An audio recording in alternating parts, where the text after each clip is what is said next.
Right. Go. Cycled down. That's not electronic. Moore. Here. O'Kane. Here. Shaner. Here. Scott. Here. Waters. Here. Can we stand for a moment of silent prayer followed by the Pledge of Allegiance, please? Amen.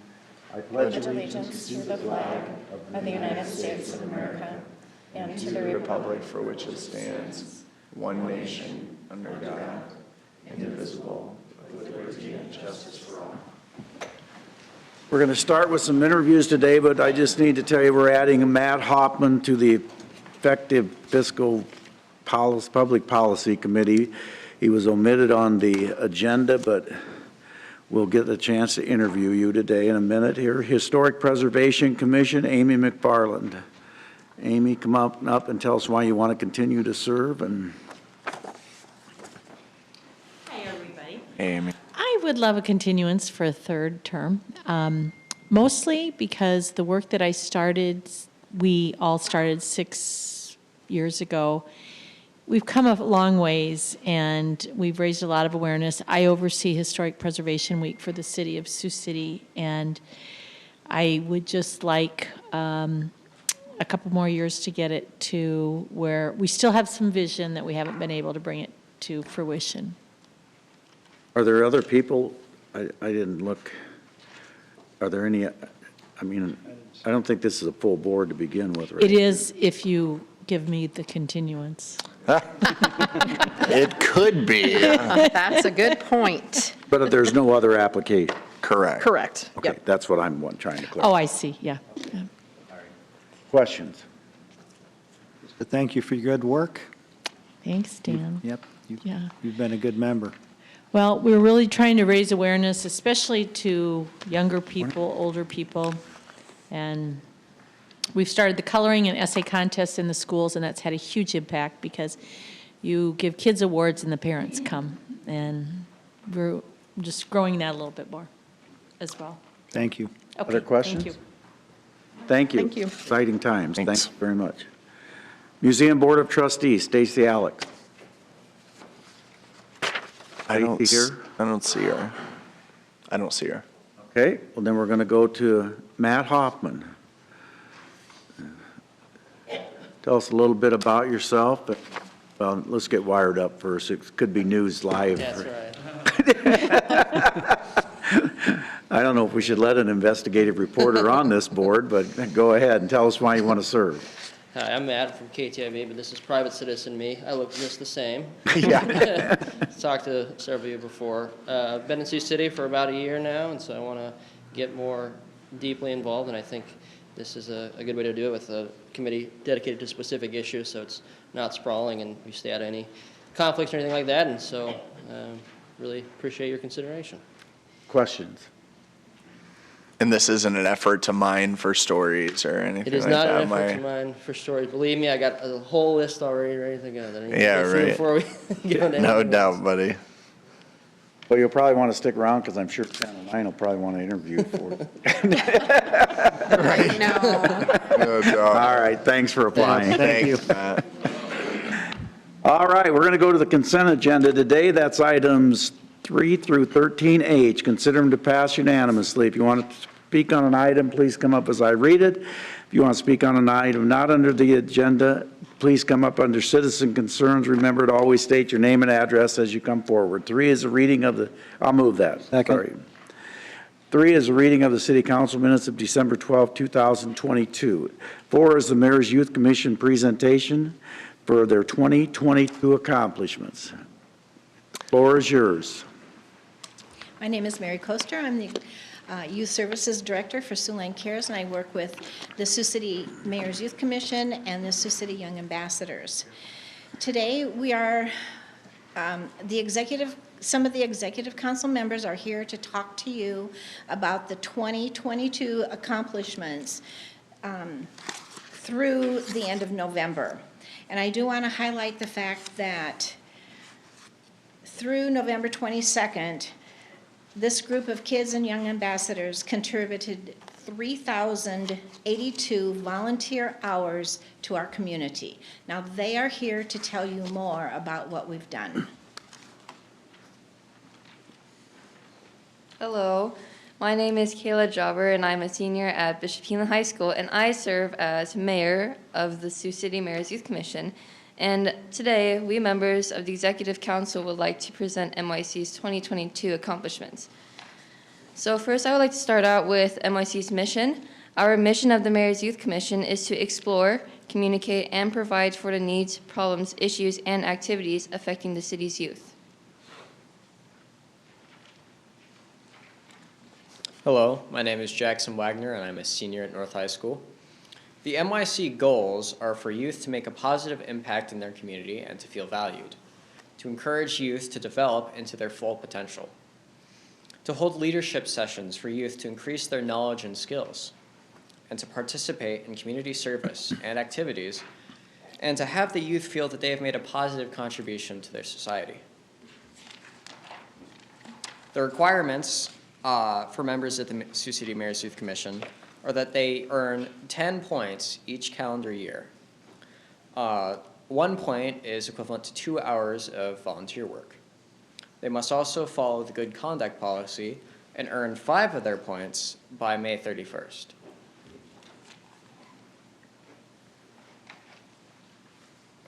Hello, my name is John Paul O'Connor. I'm a senior at Bishop Heelan High School. For membership, Mayor's Youth Commission members are currently 69. We currently have 83 Young Ambassador members, and our total members are 152. Members are from Bishop Heelan High School, East High School, North High School, West High School, and Sioux Christian. In January, the Executive Council members held an orientation for 20 new MYC members. The top concerns of the new members were social media, technology, and cell phone obsession, mental health issues, drugs, vaping, and alcohol, poverty, homelessness, and food insecurity, bullying, health and wellness issues, and peer pressure. In February, the Executive Council identified items for their 2022 action plan, which included youth literacy, positive mental health, tobacco and vaping prevention, exploring career pathways, critical thinking about THC, Young Ambassador, Little Free Library activities. Action plan topics were addressed in the programs for this year.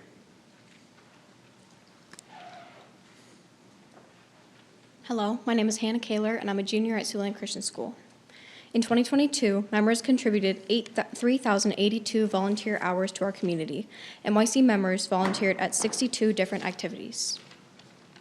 NYC members participated in ongoing activities including maintaining 11 Little Free Libraries, collecting books for Little Free Libraries, disc golf cleanup, city council meeting attendance, and summer volunteering. Hi everyone, my name's Grace Hodge and I'm a junior at North High School. Some of the 2022 volunteer activities we did this year included Neighborhood Network Family Fun Night, League of Women Voters School Board Forum, Random Acts of Kindness Day, Cone Park All Abilities Day, Faces of Siouxland Multicultural Fair, Siouxland Sleep Out, and Stamp Out Hunger. Hi, my name is Charlotte Case and I'm a junior at Bishop Heelan. Some additional 2022 volunteer activities were Siouxland Cares Wiffle Ball Classic Fundraiser, Plant the Town Red Tulip Bulb Fundraiser, Art Splash, Siouxland Big Give Video Recordings Electronics Re-Event, Diversity, Equity, and Inclusion Committee, and Downtown for the Holidays Lighted Parade. Hi everyone, my name is Sebastian Flores and I'm a junior at Bishop Heelan. Some additional 2022 volunteer activities included install new Little Free Library at Latham Park, Household Hazardous Material Collection, Neighborhood Network National Night Out, Young Ambassador Press Conference, Young Ambassador Nomination Process, and the Young Ambassador Ceremony.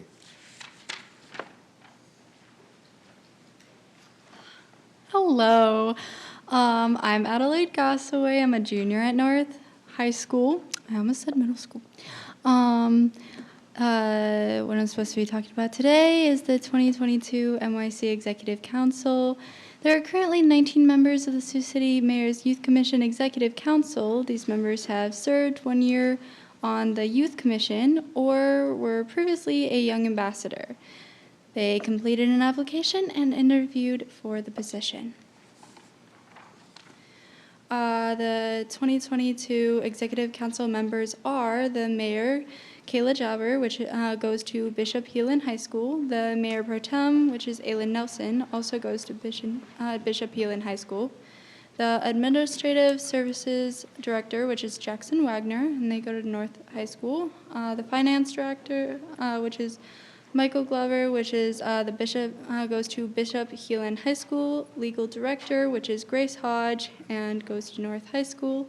And the Diversity Equity, there we go.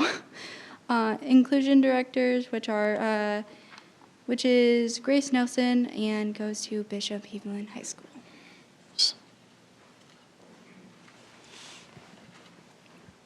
Hi, my name is Maria McGowan, and I'm a junior at Bishop Heelan. The Mayor's Youth Commission also mentors the Sioux City Young Ambassadors. This is a recognition program for students in grades 4 through 7 who display good character. All nominated students receive a free Young Ambassadors t-shirt, a gift certificate from Book People, provided by MYC, and public recognition. From the nominations, 31 students are selected to be mentored by the members of the Sioux City Mayor's Youth Commission. The Executive Council includes Young Ambassador Co-Directors Charlotte Case from Bishop Heelan, Reagan Foley from Bishop Heelan, Olivia Lang from East High School, Brady Moss from Bishop Heelan, Lydia Tedeschi from East High School, and myself. The Hospitality Co-Directors are Adelaide Gasaway from North High School, Annie Grieve from Bishop Heelan, Hannah Kaler from Sioux Christian, Sumayo Noor from West High School, and John Paul O'Connor from Bishop Heelan. Hi, my name is Michael Glover. I'm a senior at Bishop Heelan High School. Our 2022 Executive Council project directors were Eric Carias of North High School and Sebastian Flores of Bishop Heelan High School.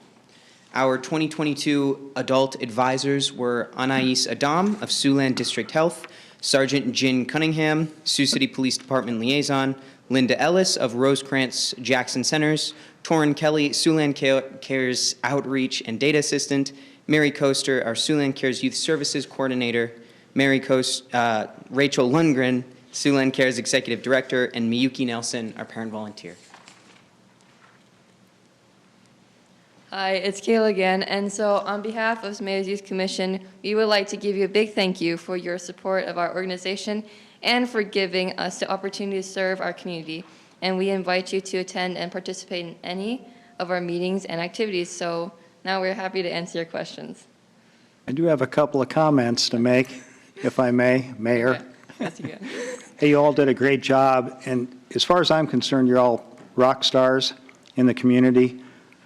Jackson outlined the 4 goals of Mayor's Youth Commission, and I've checked them all off. I mean, you all do that constantly and tirelessly and with just a great deal of effort, and you actually accomplish things.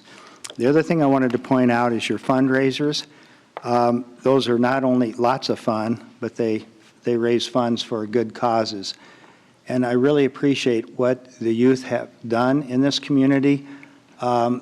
We all saw you at the holiday parade this past month, and you're just very positive, and that's what our community needs. It needs more positive people, but you work hard on issues, and you're not afraid to confront issues. I'm grateful that you have the adult advisors that work with you. They're terrific. And I'm really grateful for the parents and grandparents that support each and every one of you in this endeavor. And I hope you're getting a lot out of it. I hope you realize that the mayor and this council support you 100%. And we do that by all of us attending, for example, the Young Ambassadors Recognition Program you had September 12th. And all of us attended that because you're important to us, and we need to thank you, and we can never thank you enough for all that you've done. And so keep up the good work. I remember in one of my first forums that I attended when I was running for office, they said, how many students are on the Mayor's Youth Commission? And I thought, well, I'm going to guess really high. So I said 90. And at that time, you had 150-plus members. So it's an incredible program, and I'm glad that you're participating, and I can't thank you enough on behalf of the mayor and the city council. Thank you, thank you, thank you. Thank you.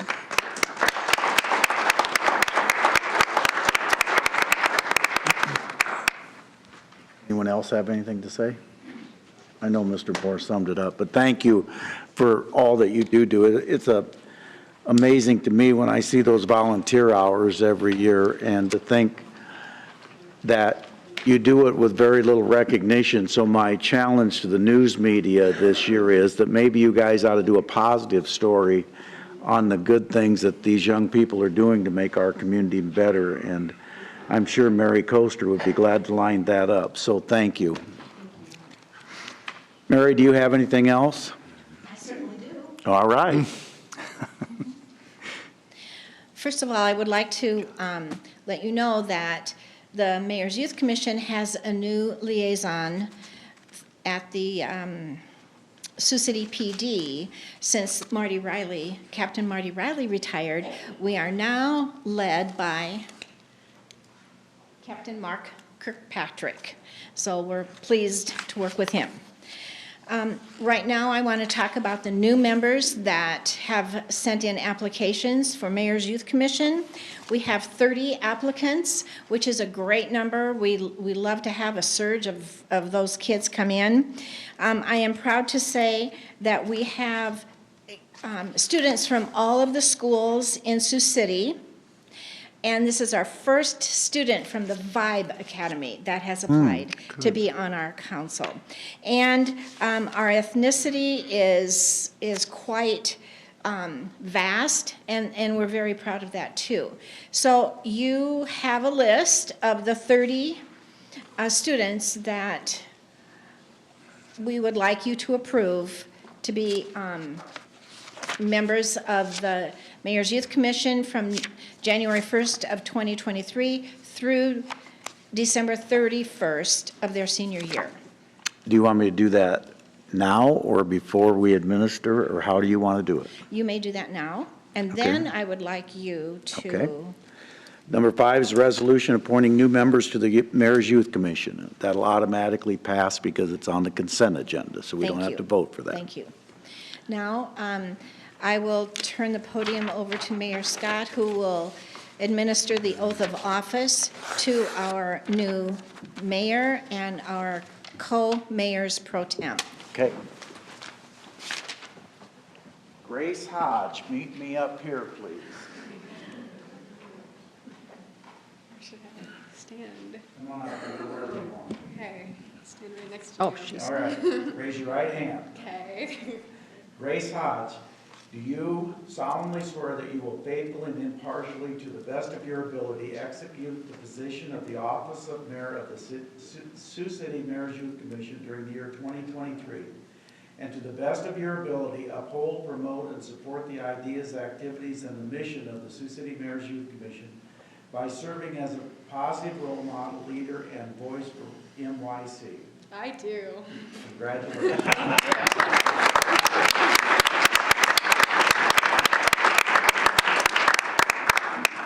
Adelaide Gassaway and Maria McGowan. A name like McGowan, I think you could get a little news media down on that happening for you. Please raise your right hand, ladies. Do you, Adelaide Gassaway and Maria McGowan, solemnly swear that you will faithfully and impartially, to the best of your ability, execute the position of the office of co-mayors pro tem of the Sioux City Mayor's Youth Commission during the year 2023, and to the best of your ability, uphold, promote, and support the ideas, activities, and mission of the Sioux City Mayor's Youth Commission by serving as a positive role model, leader, and voice for NYC? State I do. I do. All right, congratulations.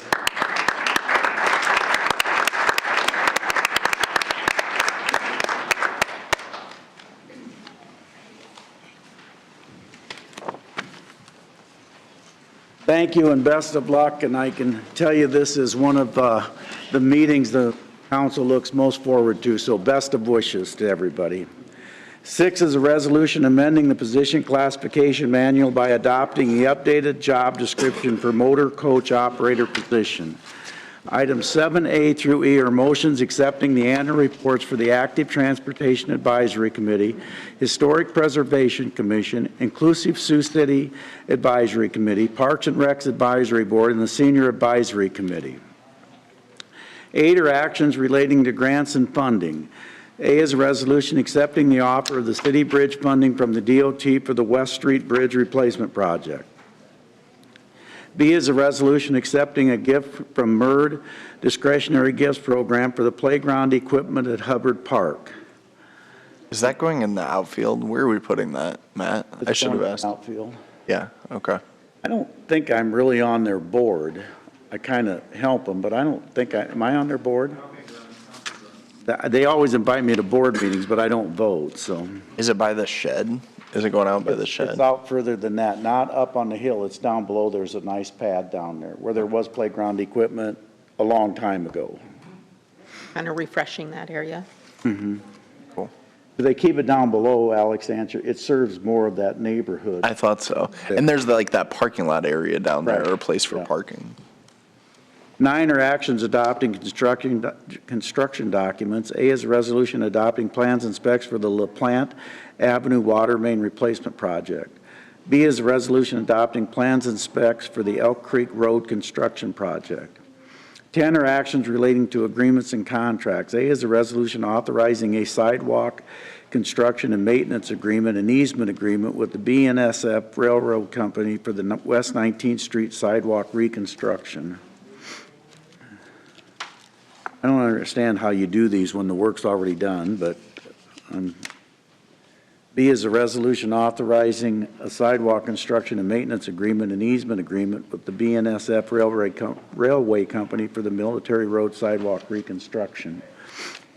C is a resolution approving a third amendment to the development agreement and a third substitute promissory note for Lamb Arts. Mayor? Yep. I just want to thank Russ and Diana Woolley on this. You've met many challenges, and you had to overcome many hurdles, and you're doing that. You are just doing that super. You're not getting discouraged, and you're just working as hard as you can. I want to thank you for that because it's a great project, and I really want to see it happen. So, yeah, I know you do. But I just want to thank you because this write-up that Chris has given us, Chris Myers gave us, is really says a lot that you have had many hurdles. So thank you for what you're doing for this community. Thanks, Mayor. Thank you. 11 are actions authorizing payments. A is a resolution approving a settlement agreement and release regarding claims. B is a resolution approving fund transfers for November. C is a motion approving total payments issued for November 2022. 12 are applications for beer and liquor licenses.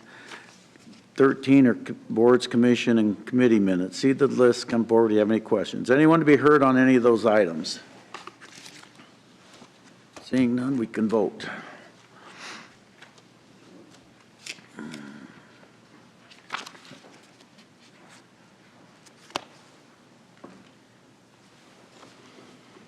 Passes 5-0. 14 is a hearing and resolution approving plans and specs for the West Palmer Avenue and George Street intersection reconstruction project. I'll move that. Second. Hearing's now open. Is there anyone to be heard? Seeing none, the hearing is closed.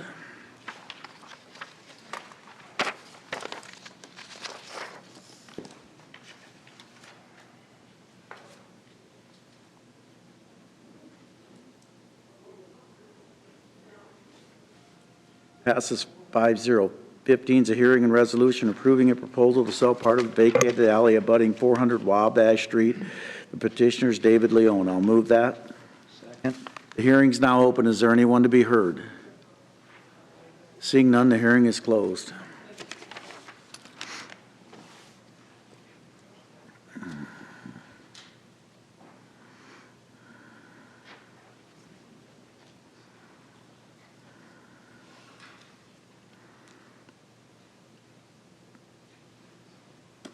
Passes 5-0. 16 is a hearing and resolution approving a proposal to sell the vacated alley abutting 427 Collins Street. Petitioner is Alex Byer. I'll move that.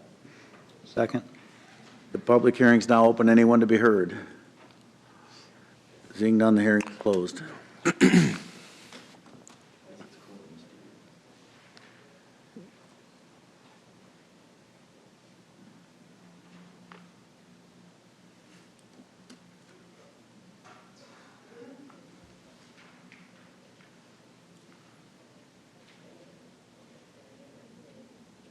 Passes 5-0. 17 is a hearing and resolution approving a proposal to sell the vacated alley abutting 415 Collins Street. Petitioner is Claudio Ruiz. I'll move that. Second. Hearing is now open. Anyone to be heard?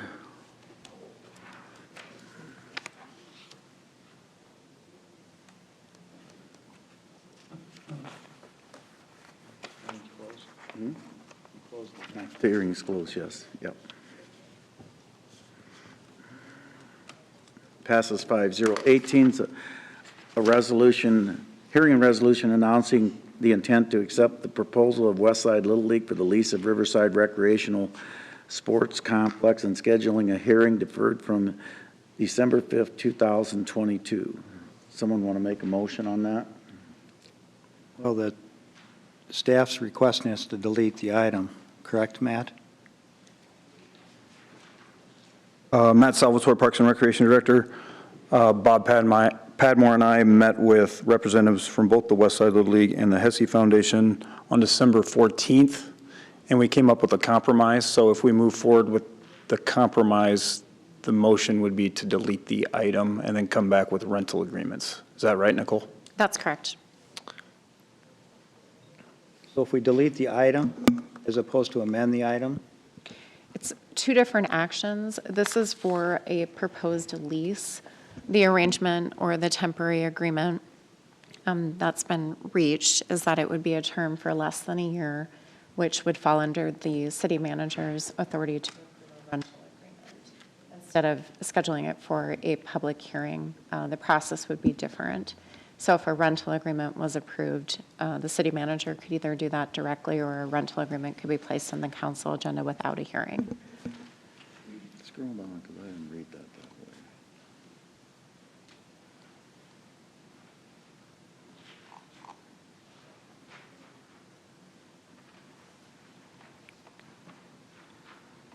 I understand that, but I didn't read anywhere where this item was to be deleted. And now you're saying, Under recommendation. but now you're saying that this doesn't have to have council approval. Based on the nature of it, it would be my recommendation to bring it to the council. But because it's for a term where they would just be renting the facility and it would be less than a year, that falls under city manager's authority also. Instead of a lease arrangement, which was what was originally proposed, now they're talking about just renting the facility, is my understanding. I haven't participated in the meetings.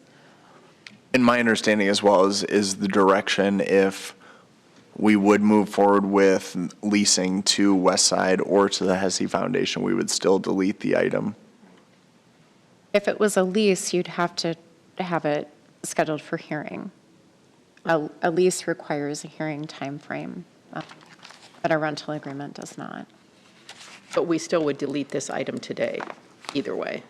That's my understanding as staff's recommendation. If you proceed with the rental agreements, the item will get deleted. I don't know how I feel about the rental agreement yet, so I don't want to vote on that. The compromise in the right. I can just, real quick, I'll review what we discussed at the meeting. Right, but we're not voting on that today anyway, No. the rental agreement. We're voting whether we're going to delete this or not. Correct.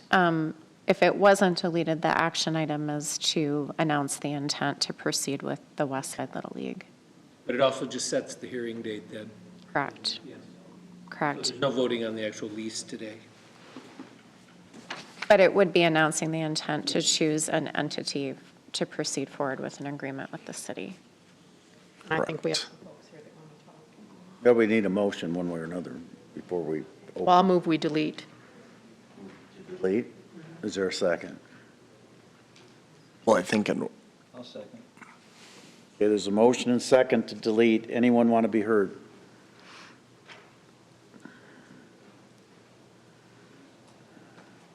Now would be the time. to Now would be make- the time. Yeah, Come up, state your name and address. if you had any Talk. comments at all about deleting and then setting a hearing date and come back with the compromise that, This is if you're against deleting. If they have a comment against. Need- or for I need to go to that microphone so they can any pick you up. comment, I think, Julie. Oh, okay, any comment? Any comment, right, for or against? What? Any comment, either for. Yeah, no, I don't care. I just, Okay. people are here. That's what I thought. They would have an opportunity to speak, so go ahead. Hi, Jessica Sitzman, Executive Director at SYA.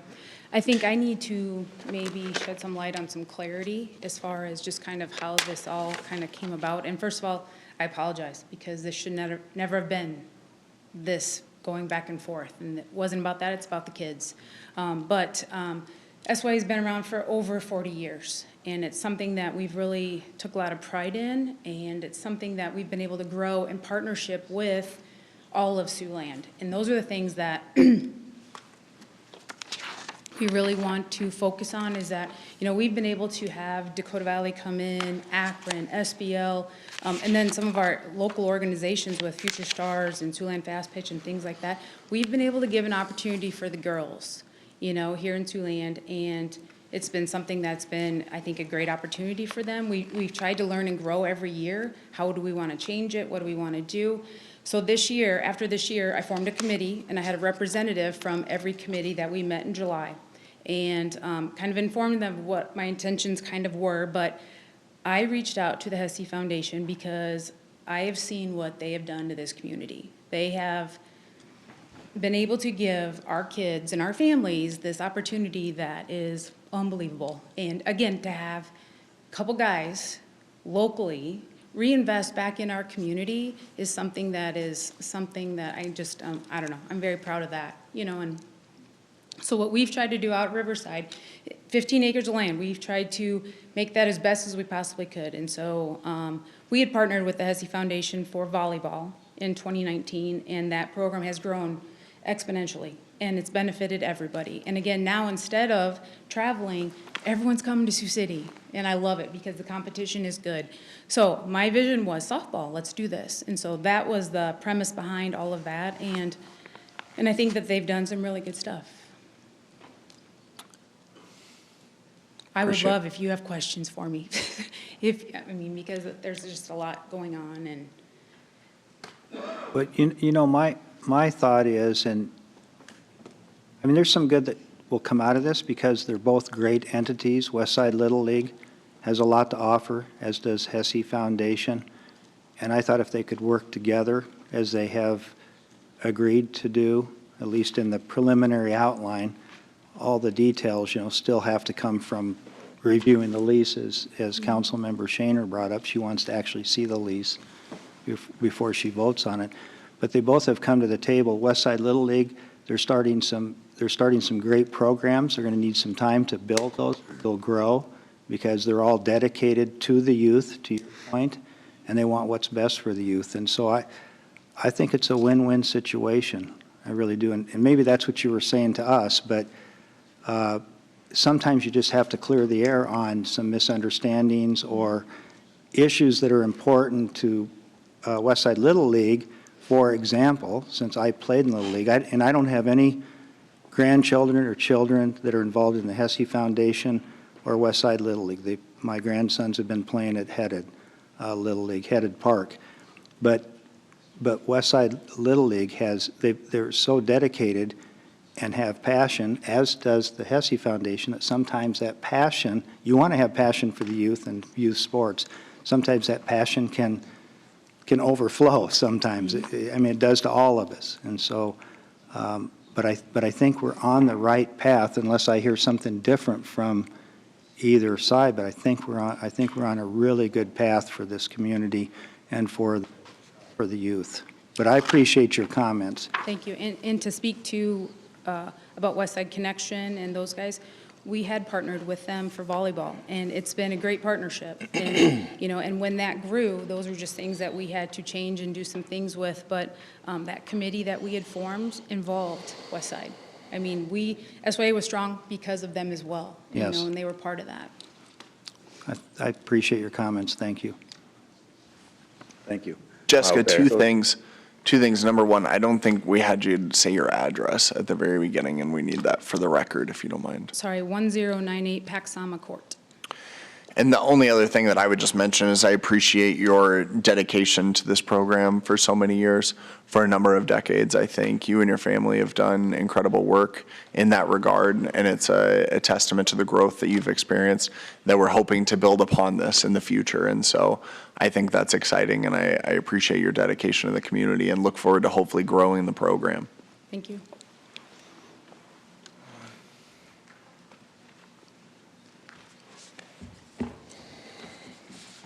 Dustin Cooper, 2510 Nicholas Boulevard, Sioux City. I guess I just want to give a little bit of a timeline of some of the events that have taken place from prior to the last council meeting to now, just so we have some context of some different things. Prior to the last council meeting, I met with Justin, Rob from Westside Little League, and Matt. Found out at that time that their major concern was not, as I thought, which was the fact that on the minutes in the prior council meeting, Little League was on the agenda. It was in fact softball. I did not know that. So after finding that was a concern, I told them that a concern meaning that Jessica ran SYA, and we were going to continue to help grow that program with Jessica, which was also outlined in our proposal. I believe it was like bullet point number 1. So no one was trying to hide anything. It was actually written out in the proposal. But I said that Jessica was not at that meeting. I said I would talk to her, and our intent was to help SYA grow, but we were still committed to working together. The council meeting happened. Council encouraged us to find a way to work together. After that, we did meet with Matt, Salvatore, Carl, Jessica, Rob, Justin, and this proposal was talked about. Excuse me, Bob Padmore was there as well. Sorry, I didn't mean to leave you out there, Bob. All right.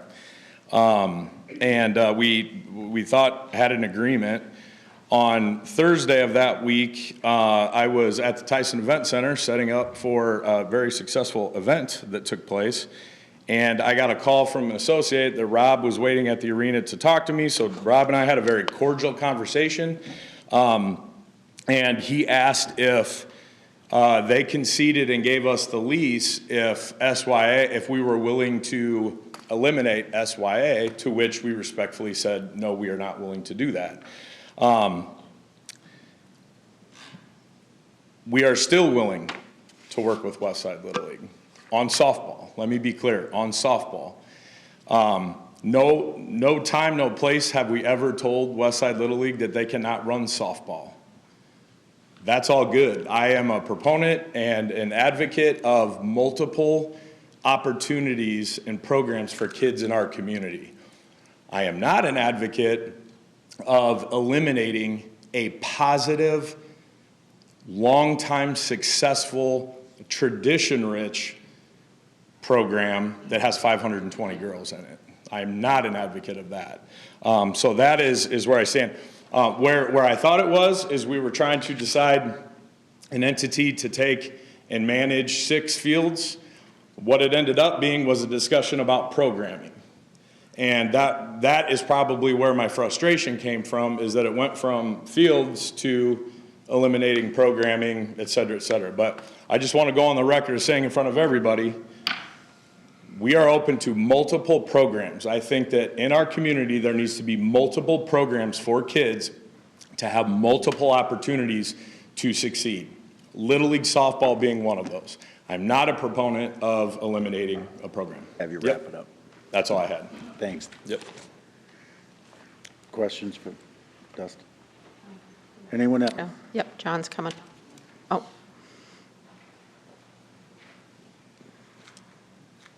Justin Sanders, President, Westside Little League, 501 West 36th Street, Sioux City, Iowa. Just clarification to Dustin Cooper's comment is, we weren't looking to eliminate SYA. We were working to come together and play under Little League rules to allow those softball players the opportunity to play in district tournaments, state tournaments, regional tournaments, and have the same opportunities as Little League boys in baseball to potentially play in a World Series.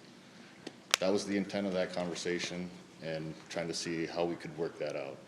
As far as the meeting on December 14th, I think we all came to an agreement on how we would split the fields and how we could work together. But along with that, there's details that would need to be worked out between the two sides. Whatever you guys decide, that's your decision. I'm willing to move forward with what was proposed on December 14th. Again, it's going to take cooperation between the two sides, and I think for the best interest of the youth in Sioux City and Siouxland, we owe it to them to make sure that we work together. So, pending any of your questions. Appreciate your remarks on that and clarification. Anyone else?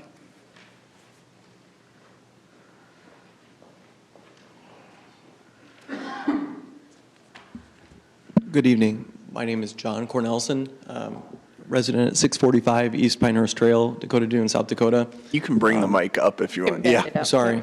I thought the discussion was going to be more centered around the agreement and the vote that occurred last night at Westside Little League. And so kind of in the understanding that that was what I thought we were going to speak about, I just want to offer to the City Council some of my observations, maybe some concerns related to Westside Little League, its board, its ability to follow policy, procedure, process, and then again, just the agreement with Westside Little League and Arena related to the Riverside Complex. John, are you on the board? I am on Yes, the Westside okay. Little League board. I don't have any children in Westside Little League anymore. No affiliation with Arena. A great program. My kids have participated in youth basketball in the past. And as our president, Justin Sanders, and Dustin Cooper both said, you know, I am also in the best interest, or looking out for the best interest of the kids, right? And I think an agreement between both groups would be great if that is indeed possible. Back to the vote.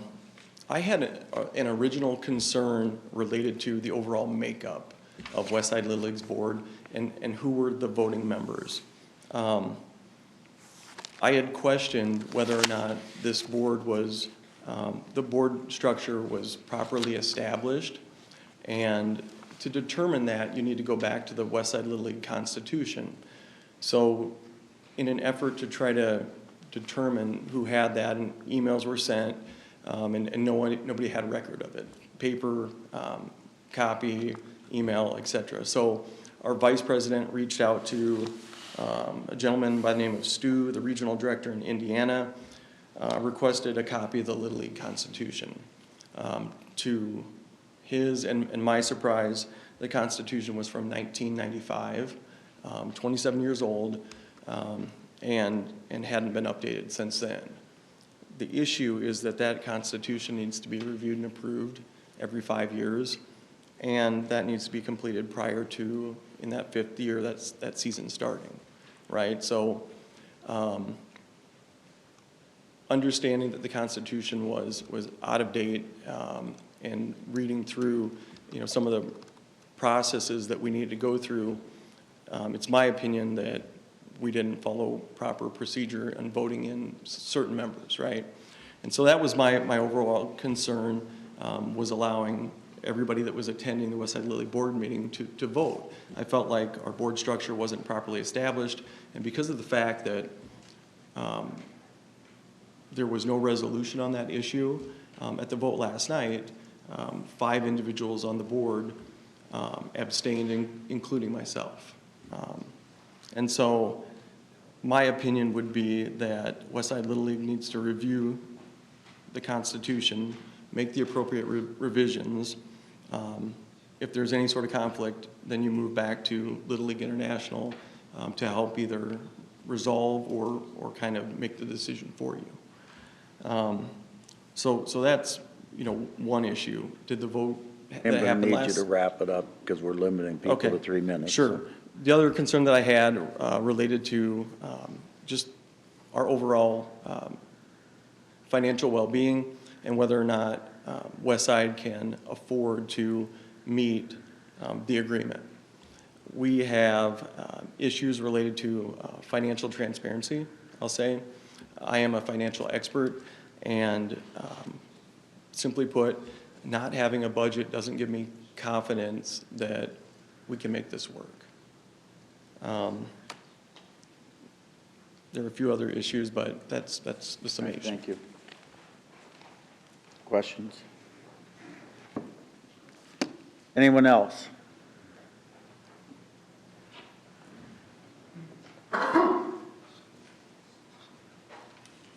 My name is Kevin Welty. I live at 2025 Beck Street.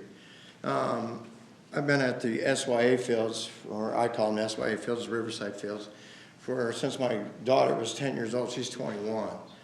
I've had as many as 5 teams out there. I'm a Siouxland fast pitch. I've had as many as 5 teams out there at one time. Got a little much for a couple of guys, so now I backed it off to 2 teams. I'll have 2 teams there this year, and I very much support Jessica. She's always helped us in everything we could, everything that we needed. So I just wanted to tell you my support from a coach that's out there every week in it and plays a lot of games out there. And actually, our girls coming from SYA, we play in national tournaments and place fairly well in national tournaments. So we play a lot of USSSA and ASA sanctioned events. So I would like, I'm giving all my support to the SYA fields or the SYA, and that's all I got for you. Thank you. Thank you. Thank you. Anyone else?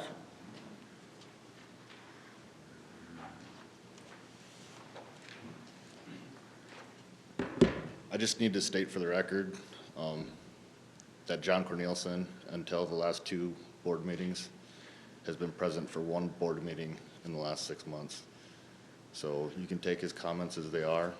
Are there things that we need to improve on? Absolutely. But for him to come up here and throw us under the bus as a board member of Westside Little League is unacceptable. Thank you. Justin, I did have some questions while you're up here, if you don't mind. Because my questions were, because now that's 2 board members with Carl at the last meeting, was also talking about your financial ability to maintain or to continue the maintenance of those fields and continue those improvements. Can you help put my mind at ease or give me thoughts? Because I've worried about some of that ever since it was brought to a light. financial statement before every board meeting.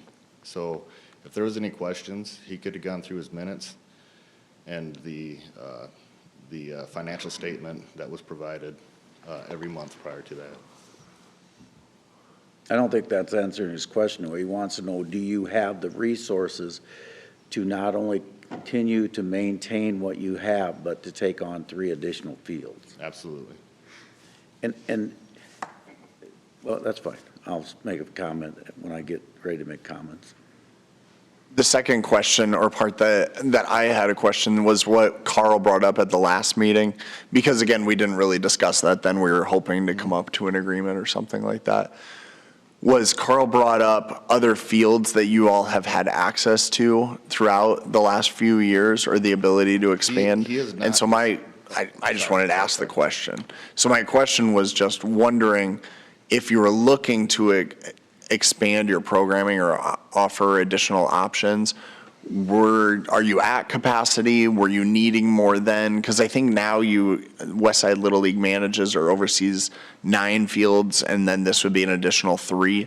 So I just need to understand why a total of those 12 fields are needed for what you currently have or what you anticipate. So right now, between 50-70 majors, minors, T-ball, and peewees, our fields are at capacity.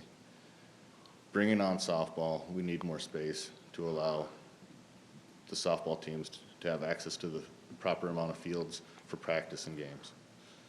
And that's why when the notice came out in October that SYA was going to give the city notice to terminate their lease, that's why we acted on pursuing those fields. Then we understand that they took, I don't know the verbiage, but took back that notification and decided to maintain the lease. And then November decided to give the notice and go forward with terminating their lease. Okay, so our understanding was at the time that if SYA is terminating their lease, that organization was going to be null and void now because they didn't have a place to play. Gotcha. Having conversations since then, I understand now that yes, SYA plans to keep the continue. organization. So yes, there's been a lot of confusion in what's going on. I think there's been some things published that probably didn't have full information, and people were acting on assumptions, and that's probably what caused this to be where we're at today. Completely agree.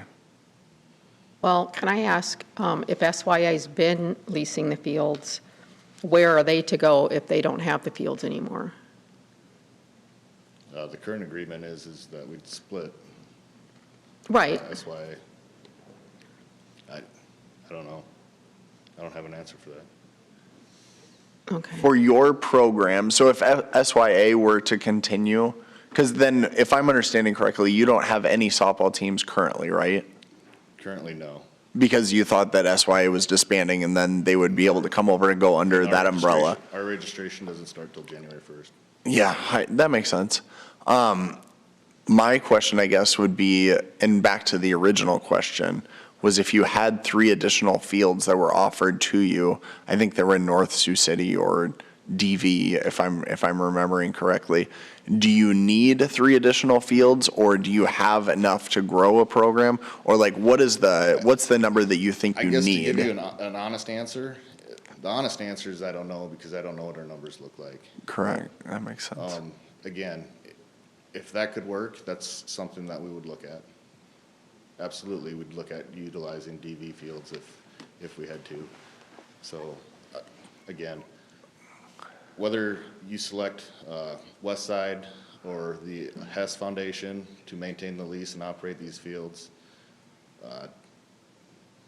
we'll still figure out a way and a place for these girls to play softball. Last question. I apologize. The majority of your needs then, you're looking at more the Monday through Thursday, is that correct? Correct. More the weekday programming? Our policy is to play our games Monday through Thursday, because we know that we have kids that play Little League Travel or and do travel. things, yeah. And in order to give them a day off to get to wherever they need to go for their travel tournaments, we decided as a league not to play Friday, Saturday, Sunday. Okay. I think that's all I have right now. Thank you. I got a couple. Did you use both fields at Goldie last year? We use the 50-70 field currently. Which is the east field. I believe so. The senior field is not playable right now. We're doing some maintenance to it. But that's been that way for a couple years, right? Yes. I mean, my grandson, but the reason I'm asking, it's a beautiful field. And Bobby Protexter calls, I don't have fields and all this stuff. Well, I look at Goldie, that's about as nice a field as you could possibly want. But it's sit there for at least a couple years now. And do you not have kids in that age group? All the senior level kids play at Strikers. Which, as a grandparent, growing up with Mr. Milanowski, I don't have a problem with that, other than I don't know, we have these fields and they're not being used. That's a problem for me. Currently, we have an agreement with the Old Timers Baseball Association, and we're renovating that field so that they can use it as a field for use. Then Center Street, how many nights did you use it last year? I believe we used it 5 days a week for between T-ball and Pee-wees. You did? Fields 1 and 3. Okay. Well, I think my grandson hasn't played, maybe it was 3 years ago that I went to Goodman Park, and I continue to drive by and I'm amazed at that field. Listen, let me just say what I'm going to say and get everybody upset, okay?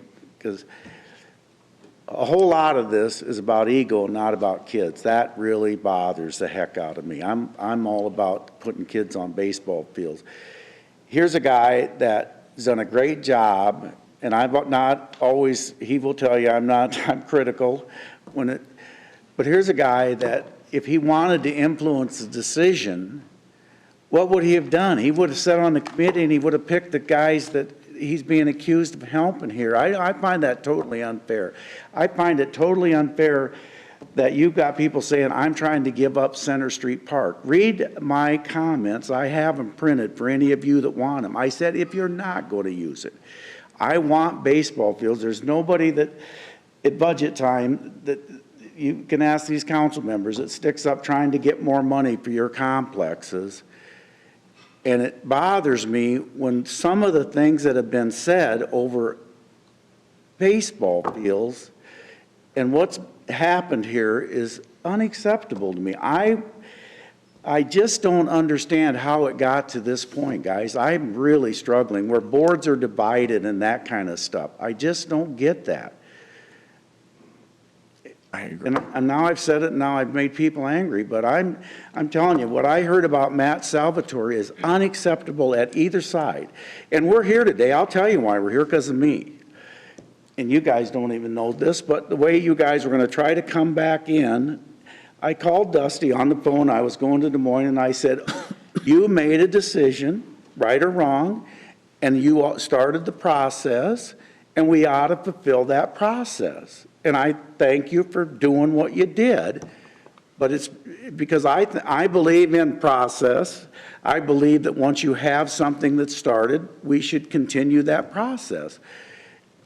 Had I known what I know now, I would have just said, forget it, because it's just unfortunate that what's happened here has happened, and the only people that won't benefit from this are kids, and that really is irritating to me. So sorry, but that's the way I feel. Like this, so many things have been said that are inexcusable. So, Well, if you're finished, Mayor, I was just going to echo some of those same comments. Is I too was looking for the best interest of kids, and then hear that even my name is being thrown around in meetings of me being biased or of being one-sided or anything like that. And I guarantee you, I mean, I don't have grandkids or anyone else, any dogs in the fight.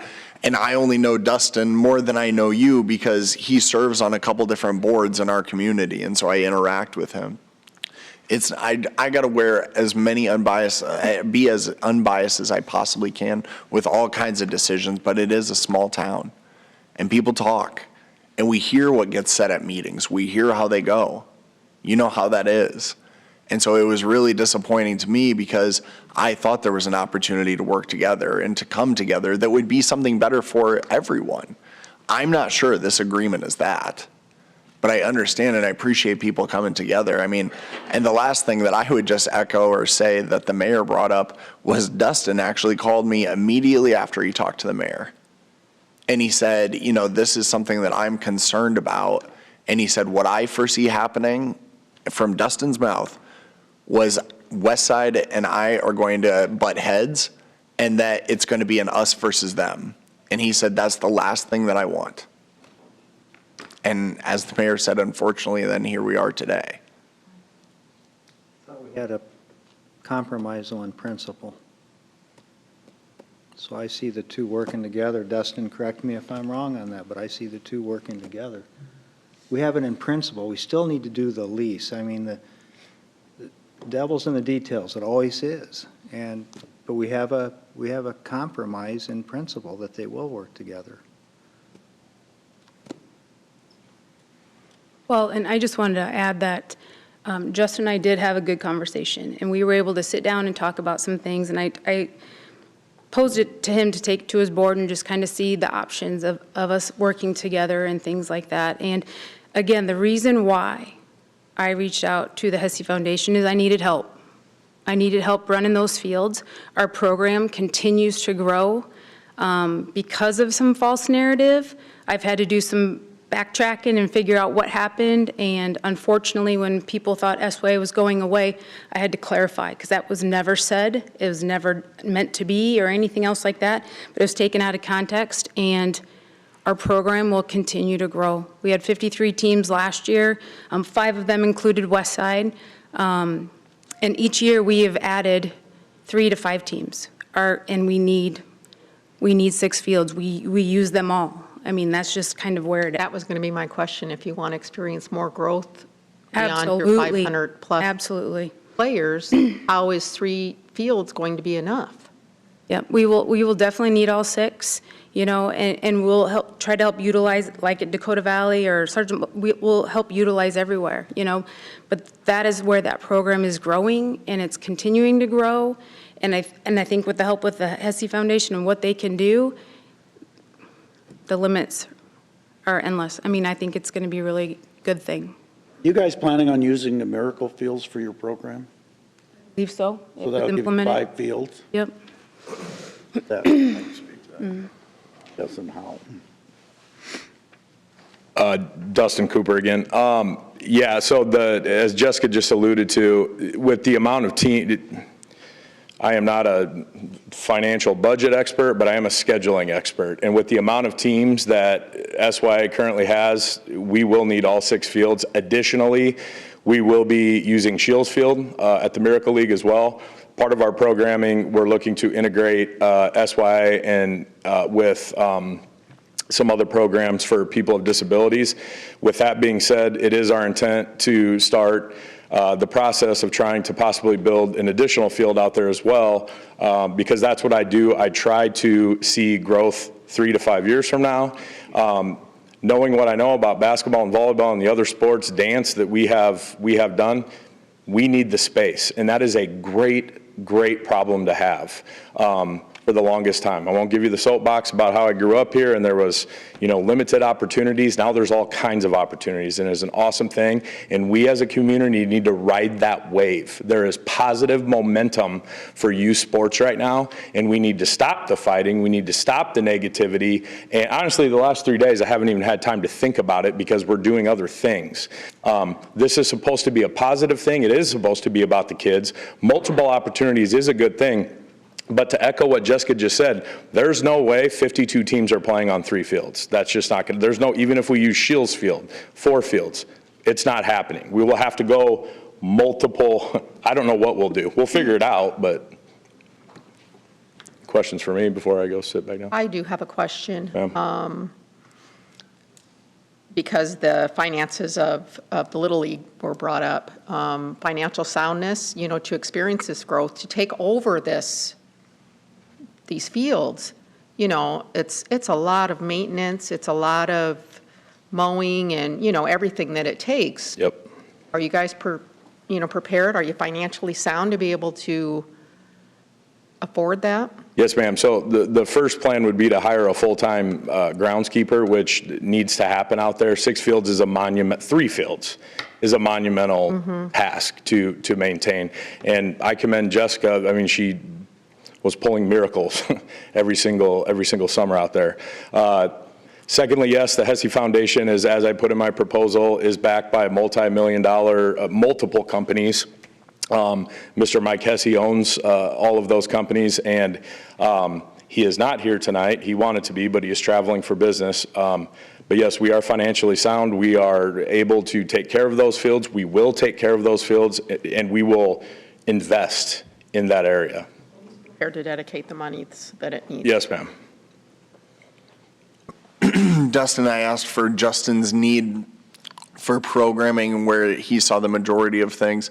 was that Monday through Thursday and some of that. I know that in the past, or looking at your schedule and the proposal, you had talked about weekends and some of that, the opportunity to build programming. Can you talk to me about your need? Obviously, SYA, I can imagine, is somewhat during the week as well, but talk to me about your need. For weekends specifically? Yeah, or just both overall. Yeah. Would SYA require the 6 fields through the week, and then you're looking at expanding programming? Yeah, so part of the SYA programming actually lines up exactly with what we do for basketball and volleyball.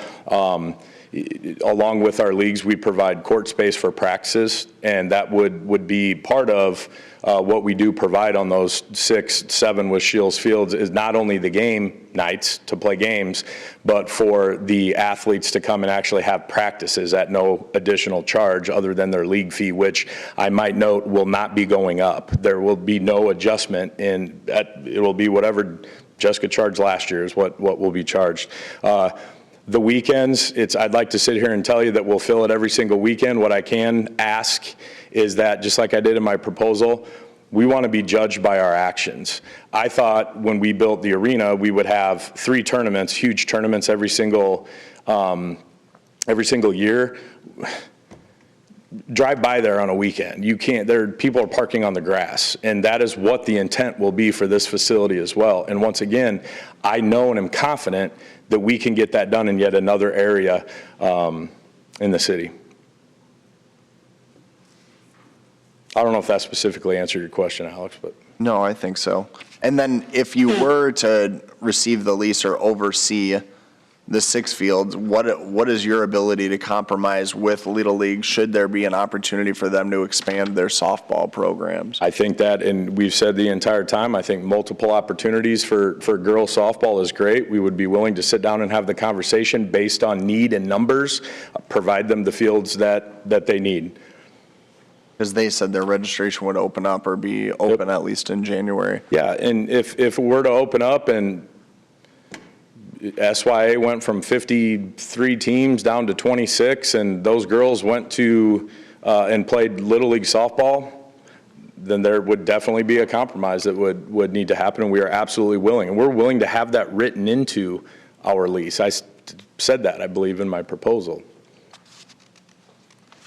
Well, the last thing that I would say then, just while I have you up here, is that I do appreciate, because I remember, and I'm sure multiple people on this council remember, how contentious it was when the arena was starting to grow and expand their programming, because there was not animosity, it was more competition probably than anything between the United Sports Academy and the arena. And I remember visiting with you, and I believe you met with other members of council that encouraged you to find a compromise, because like you said, I think our community is experiencing incredible growth.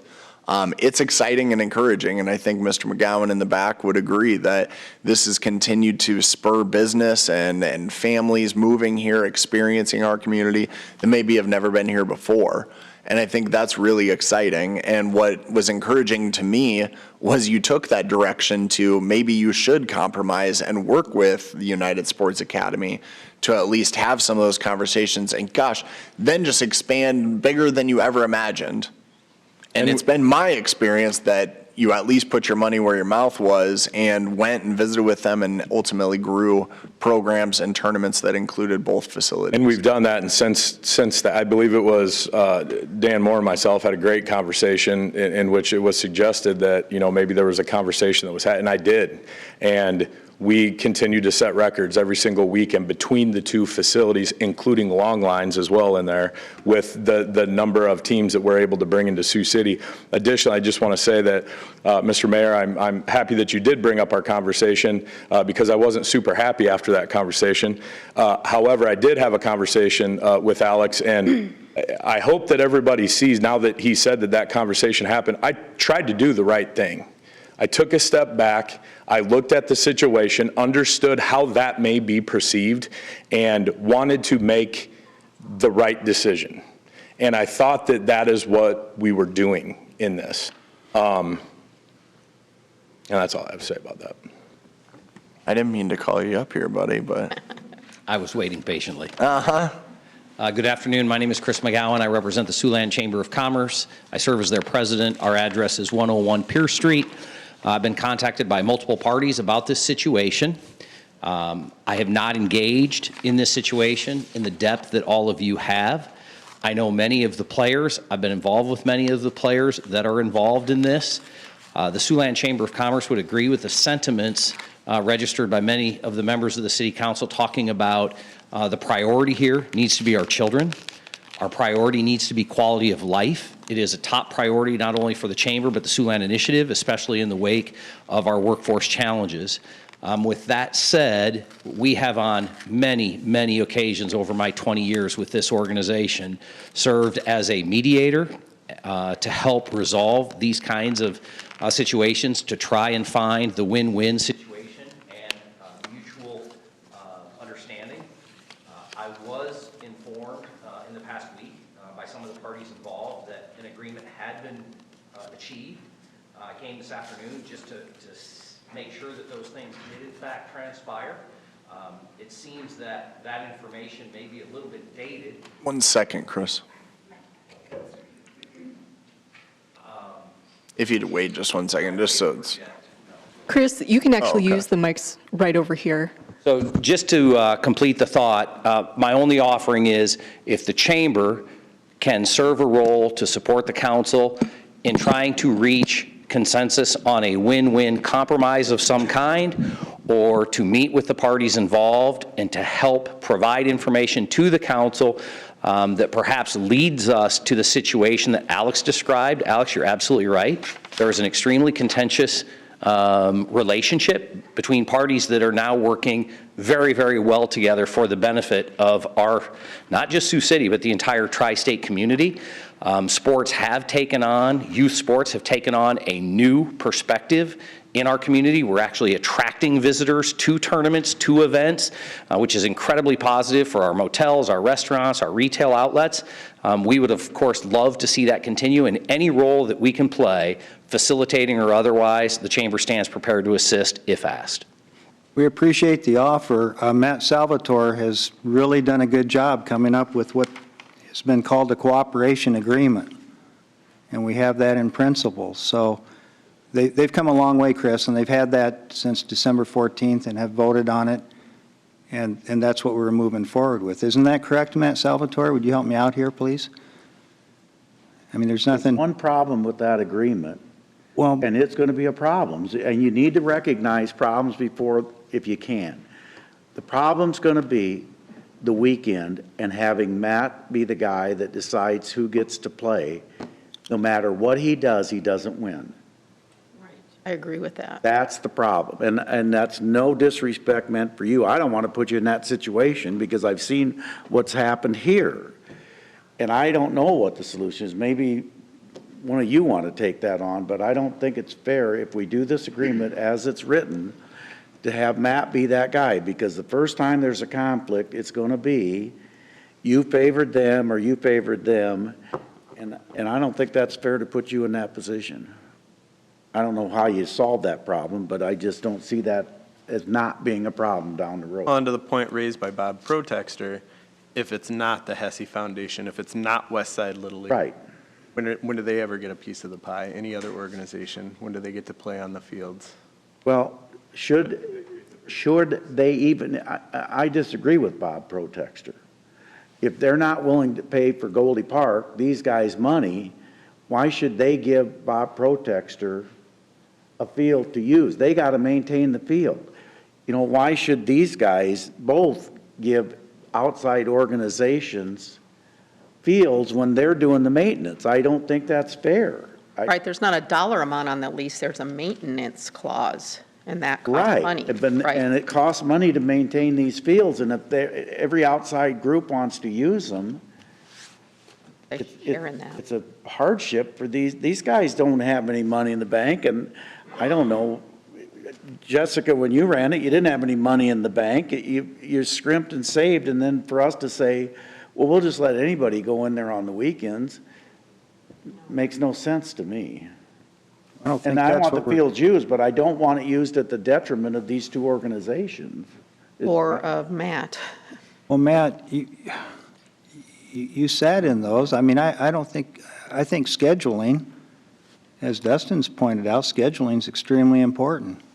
And if we can't handle the scheduling, then who can? But I thought you were comfortable with being able to schedule those weekends, especially when Westside Little League said Monday through Thursday is the majority of their time so that players can play elsewhere on the weekends. We will do whatever it takes to come to an agreement and make things work. So if that means us managing the weekends, that's the way it has to be, that's what we will do. But you guys play on the weekends. They play at Headed on the weekends. You do have some stuff on the weekends, don't you? Headed might play on the weekends. I You don't? dedicate the weekends to my Okay. travel teams. All right. Mayor, I will suggest this, that in order for Matt Salvatore not to be involved in scheduling, I'd be willing to let the arena schedule the weekends for Riverside. Well, I like that a lot better, only because I don't want it to be a problem for anybody. I think, Mayor, but but also there could be a whole lot of issues when we actually see the written lease. I'm just going to. All right. You know that. I go through that with a fine tooth comb. You know that about me.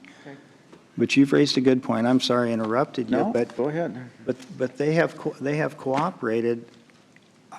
You two have cooperated a lot more, I think, than what is being pictured or shown in the public today, in my opinion.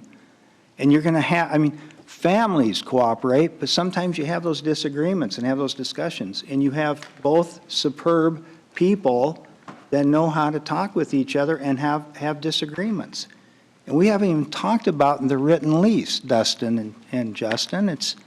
I mean, it remains to be said. I hope it still works out, but that's another good compromise. You might have something else that pops up, and Dustin will say, you guys take care of that, or whatever it is. I don't even have any examples, Dustin, until we get into the details of it. Yeah, going into contract, the attorney on the council going into the contract. No, but I completely understand that. We might be back here talking about some of the details. My question, Justin, I appreciate that because I do think that does make sense. My question is, if Jessica, who we intend to hire as our softball director, who I feel is the best in town to do so, if we do grow this league, which she had 53 teams, and we have 3 fields, 4 with Shields, where do we go if that happens? And what I'm saying is if Little League blows up and their registration opens on January 1st and there's 9,000 kids that sign up, we're more than willing to hear the 3 fields. Is that sentiment shared by Westside Little League that if Jessica goes out and gets 80 teams that are coming to our community,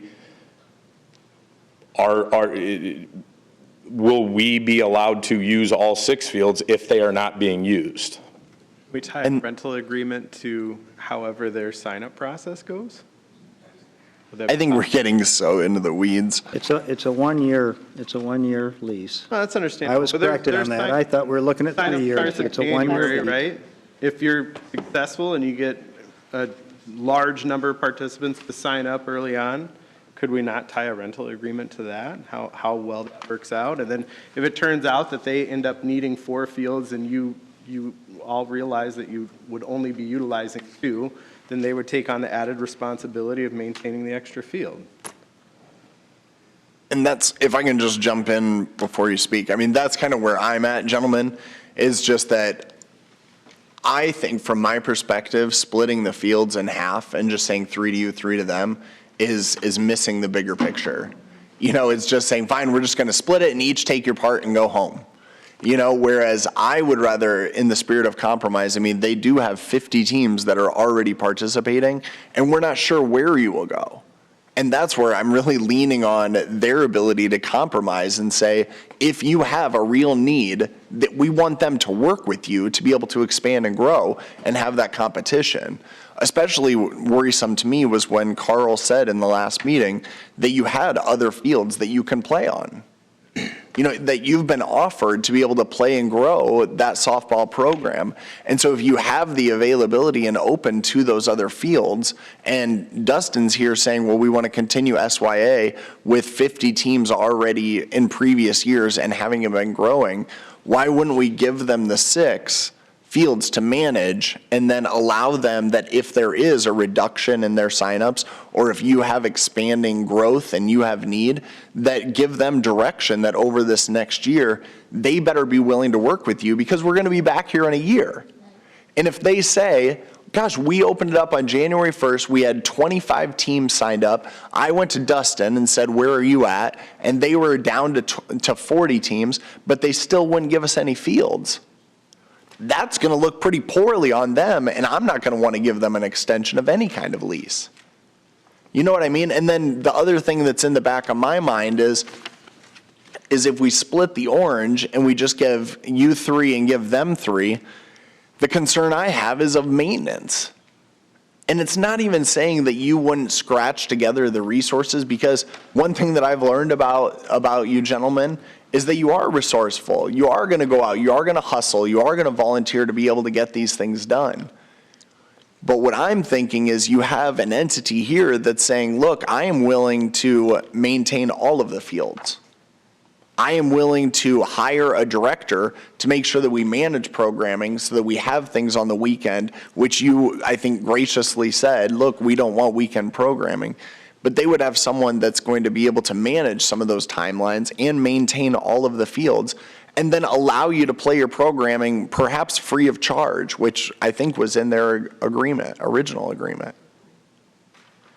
And so I see that's where I've been struggling with the compromise. While I commend Matt for his willingness to come together and have these conversations, I see it as splitting down the middle and not really getting to the heart of maybe what could benefit. Because if you have 3 teams that register, you no longer have a need for 3. So why did we, for 3 full fields, Monday through Thursday, so why did we do that when it will do nothing but hurt the Hesse Foundation, who now is going to manage SYA and needs 6 fields? Well, they did it because they agreed to it. There's a cooperative agreement. I don't know what's happened. This is kind of a twilight zone for me, because what happened since December 14th, the last 5 days, are you now saying you're not going to honor that agreement? No, we sat at the table. We sat at the table. Yeah, but is it something we're going to agree at and in principle? What's happened in the last 5 days? Matt Salvatore has never said there's any kind of question on this. In fact, he came in and said it had been discussed by the 2 parties. That's where that came from. I don't think you just arbitrarily threw up, you take 3, we'll take 3. I think it was well thought out. And if it wasn't well thought out, correct me if I'm wrong, but what happened since December 14th? So when I stepped up here, I was merely elaborating on comments that were already made, concerns that were made by the council, which I agree with. Am I still in agreement that if the council chooses to go with that vote on that and go with that path, I will fill those 3 fields and every other field that I can get my hands on as much as I possibly can, and we will help Westside Little League in any way that we possibly can. And it will be our objective and our mission to prove that we can grow programs out there and we can pack the city with baseball and softball. I understand your frustration with that. I appreciate Mr. Padmore coming to the meeting and finding a compromise. I also do not wish to put Matt Salvatore in a position to have to make a decision on both of us. That's a very difficult decision position for him to be in. I'm aware of some of the accusations that have been made towards Matt, and I agree that they are not fair, as well as maybe some of the other council members. It's just gotten to a point where, quite honestly, it's frustrating and it's kind of embarrassing to be a part of everything. And this is not directed at you. I'm just talking. It's become embarrassing because, again, we keep throwing out this term, spirit of cooperation. The entire time we have said we will support Westside Little League in any way that we possibly can, and we are standing by that. At this point, I think it is up to the council to make a decision on whether or not that is an acceptable agreement or we would like to go with something else. Of course, I'm standing here telling you that my preference would be, I can have a preference that we maintain the lease and work with the West. In my original proposal is my preference. Should that not be something that the council deems appropriate, the 3 fields and 3 fields, we'll take that and we'll run with it. I understand that our vote, Dustin, today is to delete the item, which was going to, the West Side Little League was recommended. We delete the item, we still have to put together a lease following the cooperative agreement, and when that lease is put together, you run into a roadblock. No one wants to put Matt Salvatore in a bad position. There's already been compromise. Yep. There's been some give and take there. That's where I think we're headed. We're not voting on the lease today. We're not voting on the concept, but the concept has been agreed to. Now we have to do the drafting of the documents so that, is that really workable? And I thought we were still headed in that direction. I think we still should be, unless you're giving me a reason not to head that way, or if West Side Little League gives me a reason, well, don't head that way. We're going to just take it all or none. I mean, I did everything I could do, too, to avoid this kind of situation. I know. But the motion on the floor is to delete the item, period, and then we come back. I'm just trying to help. I mean, I'm just trying to help, because I said initially, I think right out of the chute, I said, we're going to do what's best for the youth, what's best for the players. And I think I also said, I don't want our players, our youth in this community to see this going on in a public forum. I just don't. It's not acceptable to me. Agree. And the words that were said about different people. But again, you all have a passion, you all have compassion for it. I'm not making excuses for either side or for anybody, except that's what you run into when you really believe in something. Dustin, you've shown that time and time again. You believe in it, and you haven't abandoned anything. So, but I thought we had this cooperative agreement, but it seems like we're changing it, negotiating on the floor, and I don't know if that's a good idea. I call for the question. That means you get to vote. Voting on the Amend- deletion. On the delete. Delete, right? Deletion. Okay. O'Kane? Aye. And this is to delete and then to determine what the next course of action is going to be, right? Is that basically it? Okay. Shaner? Aye. Scott? Aye. Waters? Aye. Moore? Aye. 19 is a resolution amending Resolution 2021-0739. Do we need to make a recommendation, Mayor, then, of direction, at least for Matt? Yeah, for Matt to be I able would to move recommend forward. that you let staff work with the arena and the west side to see if we can come up with an agreement. And then we will bring something back for discussion.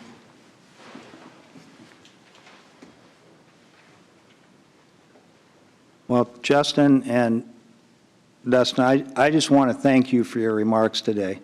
And I think you both were very civil, so if I mean, see, I even have passion too, so I get a little worked up as well, because I believe in the programs that you're both doing. But you both were civil, you both were professional, and I think you're still willing to do that compromise to work together. So I just want to tell you, I've got a great deal of respect for both of you and what you said today. I agree.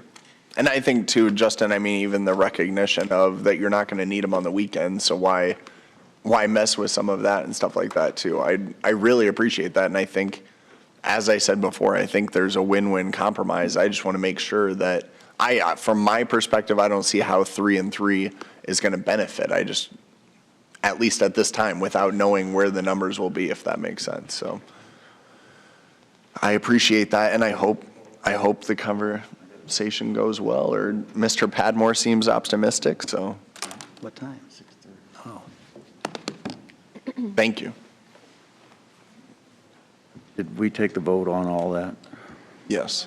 Okay, 19 is a resolution amending Resolution 20-21-0739 to update the allocation of funding for coronavirus state and local fiscal recovery funds. Teresa Fitch, Finance Director. Move it. Second.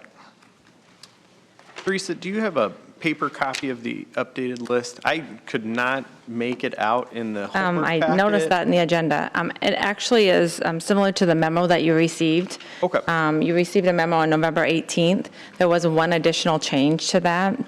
to the allocation. We have removed from the public health and negative economic impacts the $1.8 million and moved it to unidentified utility improvements. That gives us a little flexibility to use it for any utility improvements, which could include something under that category as well, but it allows us the ability to do that without having to continually bring it back to council until we identify that project. In recap of the changes or the updates requested, we're requesting in the sewer portion of the allocation that $25,000 of the $400,000 allocated to the 41st Street stormwater be reallocated to the Floyd Park course stormwater, as there was an overage in cost there. Moving $500,000 of the $1 million allocated for the broadband expense to unidentified wastewater treatment plant projects. Under the water category, $500,000 of the $1 million allocation of the broadband to to well replacement project. In addition to that, the $4 million that was allocated for the outer drive and pressure storage allocated to the well replacement project as well. There's concerns with the outer drive project that we will not get it let and completed in a timely fashion. So the intent would be with that project, the $4 million would not cover what the estimate is. So the intent with that project would be to have one SRL project once that is ready to move forward. If we did not move the $4 million, the well replacement would have 2 additional SRLs, and we would have to do an additional SRL for the outer drive to fulfill that full cost. So what well are you talking about? Well replacements. So they have several well rehabs and replacements that they're currently doing. Talking on the riverfront, or are you talking down south? I believe it's a riverfront. Yeah, there's a riverfront, and there's some work that they're doing in Riverside as well. And have you found money to do the storm sewer out on Highway 75? What storm sewer? I'm sorry, I'm not aware. Very sewer. What? That's a CIP. You have found money for that? Yeah, we were looking at shifting possibly the money we have in infrastructure. Yep. For redevelopment to the sanitary sewer on 75.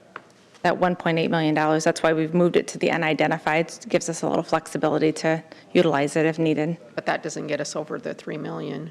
No, but there is money, you'll see it come through in the proposed CIP projects. That should fulfill that cost, should you approve that in the proposed budget. Well, this is still a moving target. Yep. So all we're doing is shifting, but that doesn't mean we're obligated this at the end of the day if some emergency comes up. Correct. But in order for us to move forward, because it did come through as a resolution, we have to further amend it. So you'll probably see me several times. You'll get tired of seeing me. But every time a project doesn't come through exactly what we think it will be at, or it goes a little bit over, we need to shift around. So. Will you please tell me again the change you made from the November one? Because I studied that and I was okay with everything you had proposed then. So what was the one change? The one item, it's $1,840,062 was up in the public infrastructure for the negatively impacted areas. Okay. We've moved that to unidentified utility improvements that allows us, and we really were going to use it for water sewer infrastructure anyways. It allows us a little flexibility to utilize it for any infrastructure or utilities. Thank you. Mm-hmm. Any additional questions? I appreciate the update. For full transparency, you'll see me a lot as things change, so. Right. And If you have any other questions, let me know. We're just glad you're here. Thank you. What's our deadline again? Well, we need to have everything committed by December 31st of 2024 and completely spent out by December 31st of 2026. Thank you. And you will get an update at the end of this quarter. So usually at the the end of next month, you'll receive an update of what funds have been spent. All right. Okay. Thank you. Okay. Did we bring that vote up? It's on.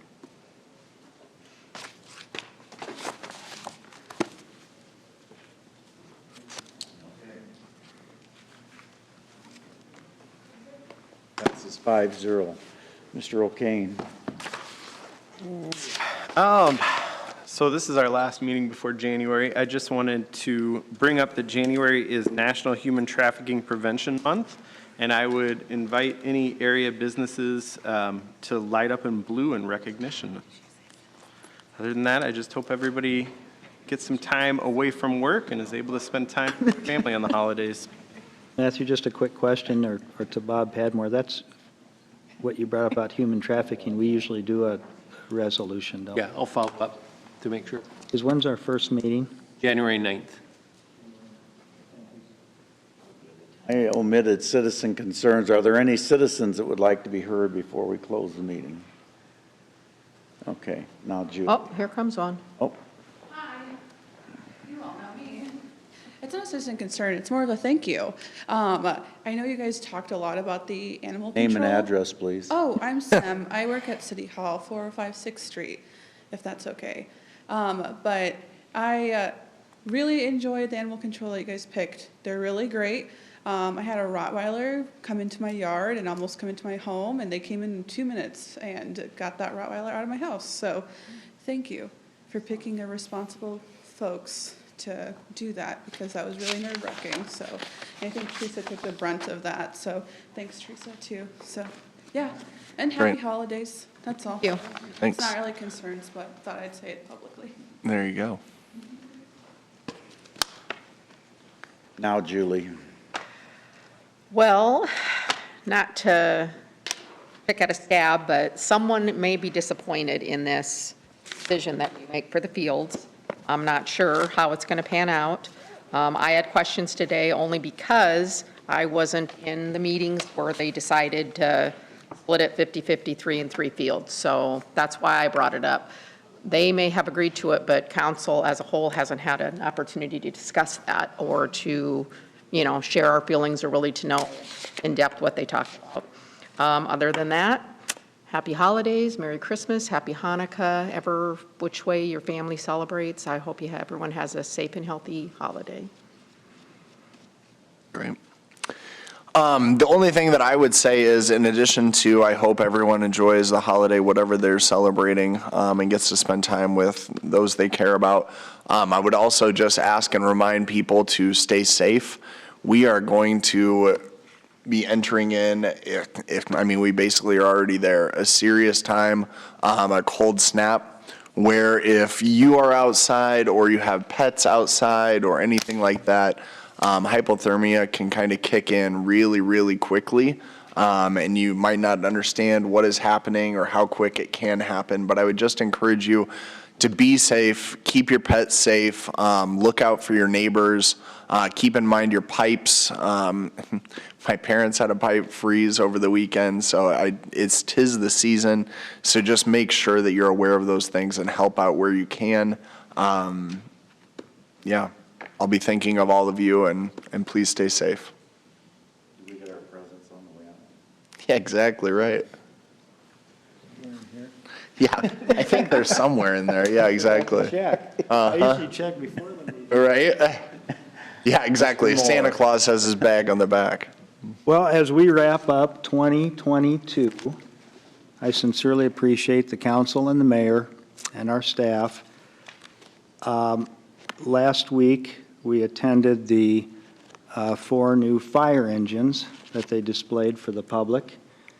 And I want to say something about our EMS executive director. As I was visiting with him, Jim Hayden, and he said, I just want to be real clear about this, Council Member Moore, that EMS does a terrific job, but not without all of the departments involved in utilities, streets, finance, legal, he even named legal, thank you very much. Who am I leaving? HR. And he said it truly is a team effort. They could not be doing what they are doing today without all of the departments that, and Public Works includes the utilities and streets. They could not be doing today what they're doing without the help of everyone. And he also included the council and the mayor in that discussion. Sometimes we don't recognize that enough and thank the department heads and the departments for the work that gets done behind the scenes. So this is my thank you to all of you for the success we've had in 2022. I've sincerely enjoyed serving with each and every one of you, and I can't tell you enough how much I appreciate that we can have our disagreements openly, and we come back next week and we start fresh. And This is going to take 2 weeks, but. it'll take 2 weeks. Well, you have till January 9th. I mean, I thought, I'd be a little bold today for you. I thought you'd be proud of me, but no, but seriously, as we bring 2022 to a close, it's been a good ride. I'm not going anywhere, by the way. I know, it's like my. It's been a good ride.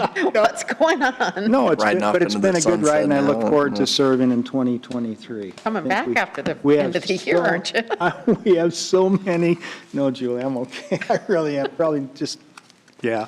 But no, we have many good things happening in 2023, Mayor, so I'll see you next year. All right, I'd echo those comments, but I would want to, I just got, the new emergency management director is really good about sending stuff out. And he just sent me something, 4 to 8 inches of snow and unbelievably cold temperatures. So I would ask our citizens to be patient with city staff that's out pushing the snow. And we need to seriously look, I hate to do it to citizens, a snow emergency if this does in fact happen, because it's not fair for your people to have to be out there necessarily on Christmas Day on cleanup duty. They should have the same ability to have family time. So let's stay in touch, Mr. Padmore. Mayor, when is that scheduled? When is that happening? Well, we're not yet, but it appears we could be getting 4 to 8 inches of We have a snow. winter storm watch that goes through Friday. Okay, thank you. I agree. I don't want our employees to be fighting all kinds of stuff out there. I agree with you So I wholeheartedly. move we adjourn. Second. Shaner? Aye. Scott? Aye. Waters? Aye. Moore? Aye. O'Kane? Aye.